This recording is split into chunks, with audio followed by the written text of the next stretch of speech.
Hey, what's up YouTube? This is Natamil and welcome to The Whole Truth. I haven't been on here for a while and I have good reason for that. Basically I started university, I'm attending university, and it's a little bit overwhelming. So maybe I just want to talk a little bit today about the university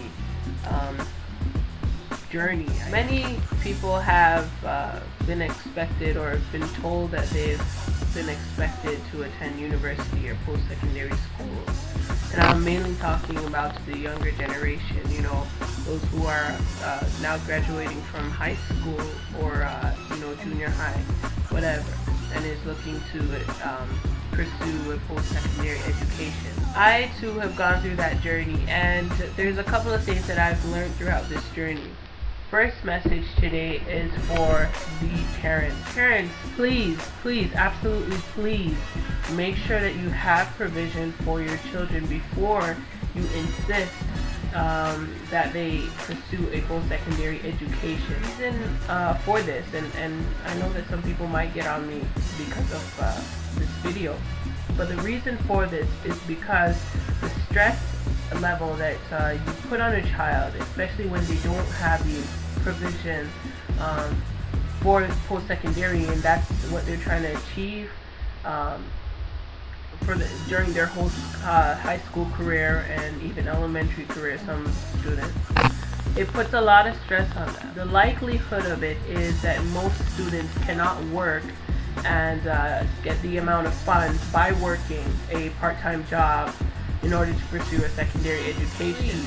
Start as early as possible if you are going to encourage your child to go in that route in life. Another thing is, do your research. Make sure you know how much your school is going to cost. Some programs are more than others.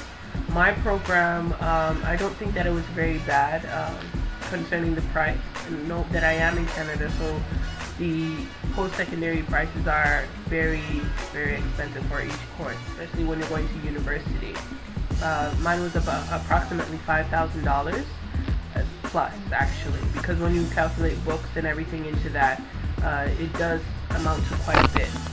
However, there are some, do your research, because there are some scholarship opportunities that can help with these kind of expenses, such as I know that my school, York University, and I recommend them for this, they give a scholarship for new entrant students, and this is basically if you had good grades and 6 of your subjects are above the average of 80 in your graduating year, then you are able to get a $2,000 scholarship. This helped a lot.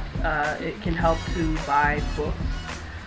Books are very, very expensive. It's something that I didn't take the time out to figure out that I would need extra on top of the tuition fees.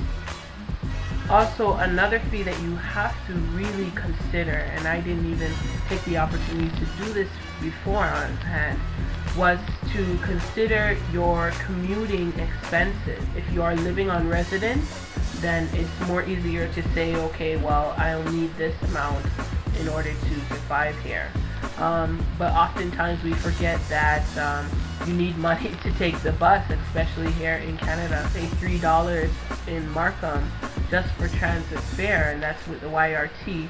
And the prices are going up each and every year. I wouldn't be surprised if in the next 2 to 3 years we are paying a $5 bill in order to use this transit system. That in order to buy tickets to reach school back and forth, it costs me over $50 per week, and that is something that most parents don't recognize. Students, if you are able to learn how to drive beforehand, as soon as possible, please get your driver's license, not for the fun of it, not for the thrill of driving or thinking that you are now grown, but it is because commuting, especially in this area, to when you live far away from your high school, or not your high school, your university, is very expensive. That is, check your finances, parents, please. That's a lot of stress onto your students. We see that the suicide rate amongst teens and people who are going into adulthood from their adolescence is increasing. And I will tell you that one of these points is basically because we do not prepare, and yet we have so much expectations for these prepared for these situations. And we were expected, me and my brothers and sisters are expected to go to university, and we pursue that because we know the value of a post-secondary education is very profitable. And as a result, my parents had taken the opportunity to put away funds in order for us to have a lighter load during our university, to take away some of the stress for accumulating funds. Because as much as you would like to get a scholarship to pay everything, it doesn't always come out that way. Please still try to apply for scholarships, but it doesn't always happen that you find a scholarship that reimburses you for everything or help. So what happened is that, as usual, you have to supplement with a job. You have to go work. In most cases, some students are able to do that with certain courses.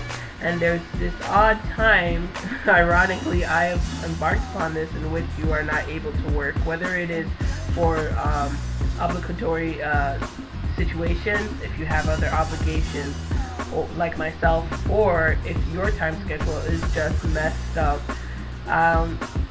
Mine has two. My schedule is messed up, and I have other obligations, in which implies I cannot work. What happens is, there came a point where we were coming to a crunch line and saying, you know, Melly, you gotta go work. However, we sat down and we found out that was not feasible. If it was a situation where my family could not afford this in other way, or they didn't put up enough money to cover at least 2 years of my tuition and other expenses, then that would be a problem. Parents, please, please, please, it is not going to kill your child if they wait a year after they graduate in order to get a stable full-time job and accumulate funds in order to attend a post-secondary education. For some reason, parents think that they automatically have to jump from this into that, when it's not necessarily so. I encourage these students who are going into post-secondary education in a way that will be profitable to them. Because in most cases, when this stress level reaches up to a point where they can't take it anymore, they are bound to drop out, and you lose that money anyway. So please, please, get yourself together. Do preparation. Research the finances.